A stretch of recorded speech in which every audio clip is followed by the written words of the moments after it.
The night was darker than usual, heavy with clouds that hid the moon. I walked along the narrow dusty road, my hands gripping the small hands of my 2 children. Their steps dragged behind me, tired and hungry. My youngest boy whimpered softly, "Mama, are we there yet?" I forced a smile, even though my heart was trembling. "Almost, my love," I whispered, though I wasn't sure how close almost really was.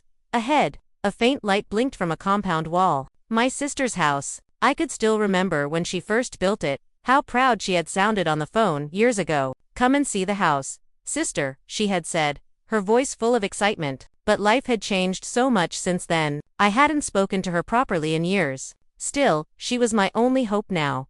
When we reached her gate, my legs felt like wood. The walls were tall and smooth, painted white like wealth itself. I knocked gently, afraid of waking anyone too suddenly. For a moment, nothing happened. Then a dog barked inside, sharp and angry. A shadow moved behind the metal gate, and a woman's voice snapped. "Who's there?" "It's me, your sister," I said, my voice small. There was a pause. Then the sound of slippers dragging on the cement floor. The gate creaked open just a little, and her face appeared in the gap. Her eyes widened, then narrowed. "You," she said, as if seeing a ghost. "Yes, I came to see you," I murmured. Her gaze dropped to my children, standing silently behind me, their clothes dusty and faces pale. "Why did you come with your brats?" she hissed. "There's no room here. Get lost." Her words hit me harder than a slap. For a second, I thought I'd misheard. I waited for her to laugh, to say it was a joke, but she didn't. She just stood there, her lips twisted in disgust, her arms folded. "Please," I whispered. "We've nowhere else to go. Just for a few days," she cut me off. "You should have thought of that before running around with those children. You always make poor choices and expect others to fix them." Her voice rose, echoing in the quiet street. My little girl began to cry softly. I reached down to calm her, but my hands were shaking. Neighbors' curtains moved. People were watching. Shame burned through my chest like fire. I wanted to disappear. I thought, "You'd understand," I said, my throat tightening. She glared at me one last time, then pushed the gate shut with a loud clang. The lock clicked. The silence that followed was unbearable. The dog barked once more, and then there was only the sound of my children's breathing. I turned around, tears blurring my sight. We sat on the roadside, beneath the tall mango tree. The night wind was cold, and the smell of wet earth mixed with sorrow, as my children fell asleep on my lap. I stared at the closed gate, the same gate I once helped her paint when we were young. My heart whispered one question again and again: how can blood turn so cold? The morning sun rose slowly, spilling orange light across the quiet village road. I hadn't slept all night. My back ached from sitting against the cold tree trunk, and my children were still curled up beside me, their faces smudged with dust. A cock crowed somewhere in the distance. It was a new day, but my heart felt heavy, heavier than the load I had carried from the city. I looked toward my sister's gate. It stood tall and silent, like a wall between our blood. I remembered how, years ago, she and I used to share everything: laughter, secrets, even tears. Now that same gate looked like a stranger's door. I wanted to hate her, but all I felt was emptiness.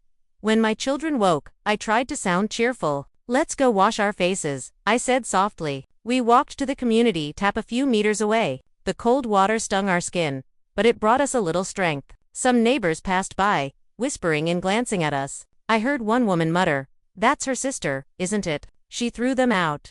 My chest tightened, but I kept my head down. I would not let them see me break by noon. The heat was harsh. My son complained of hunger, and I gave him the last piece of dry bread from my bag. He ate slowly, trying to share with his sister, though it was barely enough for one. I smiled through my tears. Just then, an old woman came walking along the path with a basket of cassava on her head. She stopped when she saw me. Her wrinkled face softened with surprise. "Is that you, Ami?" she asked. I nodded, my voice trembling. "Yes, Mama Coco. It's me." She sighed deeply and shook her head. "Ah, my child. I knew something was wrong last night when I heard shouting. Why are you sitting here like this?" I hesitated, not wanting to speak ill of my sister. "We had a misunderstanding?" She set down her basket and looked at me with kind eyes. "Your sister has forgotten the ways of the heart. But don't worry, child. Come with me. My house is small, but it has warmth." Her words brought tears to my eyes. I helped her lift the basket, and together we walked down the narrow lane to her modest mud house. Inside, it smelled of wood smoke and groundnuts. She spread out an old mat and said, Rest here with your little ones. You are safe now." I thanked her over and over. My children lay down and fell asleep almost instantly. For the first time in days, I felt a small spark of comfort. That evening, as I sat outside with Mama Coco, watching the sky turn purple, she spoke again, her voice low and thoughtful. "Your sister's heart has become like stone since she left this village. But one day, she will need you more than you needed her." I looked at her, puzzled. "Why do you say that, Mama?" She didn't answer immediately. She just stared at the horizon and said softly, "Because secrets have a way of finding their way home." A chill ran through me. I didn't know what she meant, but something in her tone made my heart pound. Somewhere deep inside, I knew this was not the end of the story between my sister and me. The night breeze rustled through the banana leaves as I lay awake beside my sleeping children. Mama Coco's words kept echoing in my mind. Secrets have a way of finding their way home. What secrets? I couldn't stop wondering. My sister and I hadn't spoken in years, and yet, her voice, her anger, her face at that gate, it all haunted me. When dawn came, I rose quietly and helped Mama Coco light the fire outside her kitchen hut. She smiled weakly at me. "You're an early riser, just like your mother," she said. Her words warmed my heart for a moment. My mother had died long ago, leaving us both young and lost. I had raised my sister like my own child. She used to cling to me, always calling me her hero. How did that love turn into hate? After breakfast, I walked to the village market to see if I could find small work. The smell of roasted maize and fried fish filled the air. I offered to help one woman sell vegetables. By evening, she gave me a few coins. It wasn't much, but it was hope. Days passed, and life began to settle into a quiet rhythm. My children played with other village kids, laughing again after so long. I washed clothes, fetched water, and cooked whatever little we had. At night, I told them stories to keep their hearts light. But each evening, I would see my sister's house from afar, the tall walls glowing in the sunset, and my chest would tighten. I kept telling myself I didn't care, but I did. I wondered if she thought of me, if she regretted anything at all. One afternoon, as I returned from the market, I saw a car parked near her gate. A group of well-dressed people were talking loudly. I tried to walk past quietly, but one of them recognized me. It was her neighbor, a plump woman named Salma. She gave me a long look and whispered, "Your sister thinks she's better than everyone, but pride doesn't feed the soul. My dear, be patient. The world spins in circles." Her words confused me, but before I could ask more, she waved me off and hurried away. I felt something strange, like everyone knew something I didn't. That night, while helping Mama Coco fetch water, she finally spoke again of the past. "Your father's land," she said slowly. "Do you remember it?" I nodded. "Yes. The small plot near the river. He left it for both of us." Mama Coco's eyes glistened. "Before she left the village, your sister sold that land. People said she needed money to start her business in the city. She told everyone it was her inheritance alone." Her words hit me like a blade. My hands went cold. "She sold it." Mama Coco nodded sadly. "You were away in the city with your husband at the time. She used your father's old papers and never told you. When she left, the story died. Until now, I couldn't breathe. All those years I had blamed fate for my suffering. But maybe betrayal had lived closer than I knew. My sister hadn't just turned me away. She had stolen the only thing that ever tied us together, our father's legacy." That night, as thunder rolled in the distance, I sat outside watching the rain begin to fall. Each drop hit the ground like a heartbeat, and my mind whispered one truth. This was only the beginning of what I was meant to uncover. The next morning, the air was thick with the smell of wet earth and smoke from early cooking fires. I sat outside Mama Coco's house, staring at the rising sun, still numb from what I had learned. My sister, my own blood, had sold our father's land and built her wealth on lies. Every memory of us laughing in those fields as children now felt poisoned. I tried to tell myself it didn't matter. The past was gone, and revenge would not bring peace. But deep inside, something heavy began to grow. Not anger exactly, but a hunger for truth, for understanding. Why had she done it? Why had she turned so cold? Later that day, I went to the market again. As I packed tomatoes into baskets, a familiar voice startled me. "Amina." I turned around. It was Salma, my sister's neighbor, the same woman who had spoken in riddles days ago. She leaned closer and said, "You should go see your sister. Things are not as shiny in that house as they look from the road." Her tone made my skin crawl. "What do you mean?" I asked. She lowered her voice. "Her husband has left. Business gone. She's been quarreling with everyone. Even her children avoid her. Pride has turned to dust." My heart skipped. I felt no joy at her downfall, only confusion and pity. But why tell me this? Salma sighed. Because sometimes, when a house burns, the people it once hurt deserve to see the smoke. Then she walked away before I could say another word. That evening, I couldn't stop thinking about it. I remembered how my sister had looked the night she shouted at me, beautiful but tense, her eyes full of something darker than anger. Was it guilt? Or fear? Mama, are we going to live here forever? My little girl asked as I helped her wash her feet. I smiled faintly. No, my love, we will find our place soon. After putting the children to bed, I sat outside with Mama Coco again. The moon was bright that night. Mama, I said, what if I go and see her? She looked at me for a long moment, then nodded slowly. Go, but go with peace in your heart, not anger. The truth will reveal itself when you carry calm. The next morning, I wore my cleanest dress, though it was faded, and braided my daughter's hair before leaving her. With Mama Coco, as I walked toward my sister's house, my heart pounded so loudly it drowned out the chirping of birds. When I reached the gate, it was half open. No guards, no dogs barking this time. I hesitated, then stepped inside. The compound looked different, the once bright paint now peeling, the flowers wilted. I knocked softly on the door. A moment later, she appeared, my sister, but she wasn't the same woman who had shouted at me. Her hair was untidy, her eyes swollen from crying. When she saw me, she froze immediately. She whispered. Yes, I said quietly, it's me. For a few seconds, silence stood between us. Then her face crumpled, and she turned away, covering her mouth. Why did you come? She murmured, her voice trembling. I stepped closer, my heart aching. Because we are sisters, I said simply. And sisters don't stay strangers forever. Her shoulders began to shake. She didn't speak again, but she didn't tell me to leave either. That was enough for now. As I looked around her dim living room, I felt a strange calm. Maybe this was where the truth and the healing would finally begin. 4 days after that silent meeting at her door, I couldn't stop thinking about her face, pale, exhausted, broken in ways I didn't understand. My sister, the proud one, the woman who once looked down on me, now seemed like a ghost of herself. Something deep inside me began to soften. Even though I hadn't forgotten her cruelty. 2 mornings later, I decided to visit again. I carried some soup I had made from the little vegetables Mama Coco and I grew behind the hut. When I knocked, the door opened slowly this time. She didn't shout, she only stared, then stepped aside to let me in. Her house looked nothing like before. The curtains were torn, dust gathered on the furniture, and a pile of unpaid bills lay scattered on the table. She had lost everything. Her eyes followed me as I set the bowl of soup down. You don't have to pity me, she muttered. I shook my head. It's not pity, it's what family does. She looked at me for a long moment, then laughed bitterly. Family? I stopped being that to you a long time ago. Maybe, I said quietly, but I never stopped being that to you. Her lips trembled, and tears filled her eyes. She turned away quickly, pretending to wipe dust from the counter. I don't deserve your kindness, she whispered.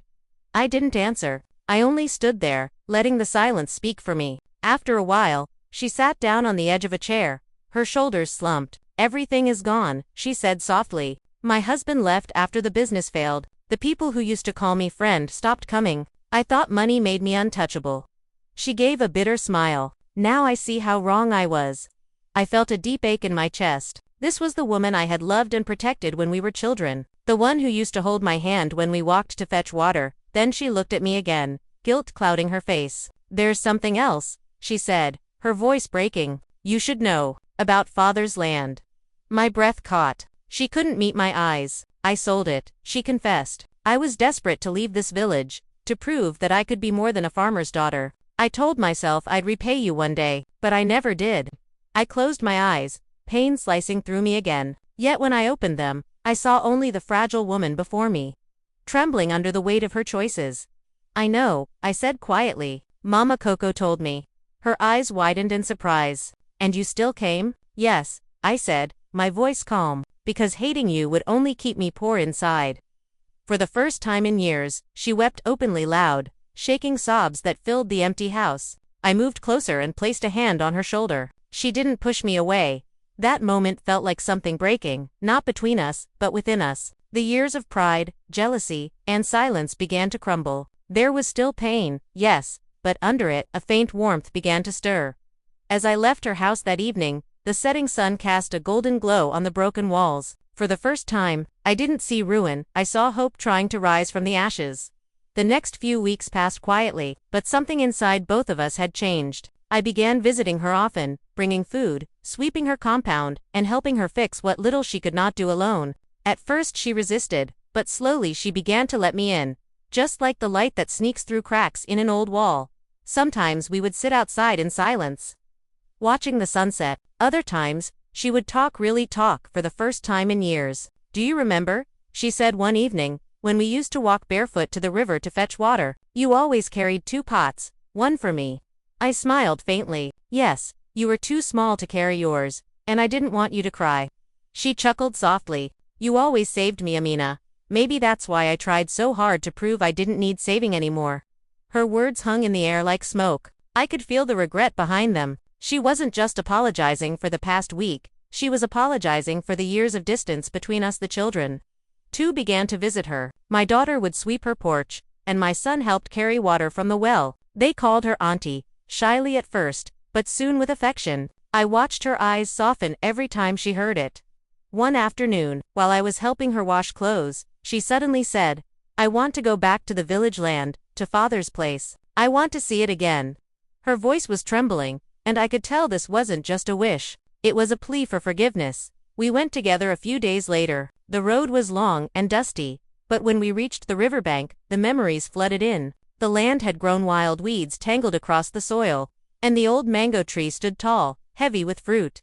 She walked slowly toward it, her fingers brushing the grass. "This was where Father used to sit in the evenings," she murmured. "He would tell us that land remembers its owners. Maybe that's why I could never find peace, because I betrayed it." I placed a hand on her shoulder. "It's never too late to make peace with what you lost," I said softly. She nodded and knelt down, scooping a handful of earth. Tears rolled down her cheeks as she whispered, "Forgive me, Father." I stood beside her, silent, letting her grief wash through the air. In that quiet place, surrounded by the smell of soil and the hum of crickets, I felt something sacred, like the land itself was forgiving her. When we returned home that evening, she looked lighter, as though she had set down a burden she had carried for years. That night, as we sat under the stars, she turned to me and said, "Ami, I don't deserve your love, but I will spend the rest of my life trying to be worthy of it." I smiled through tears. "You don't have to earn it. Just keep it this time."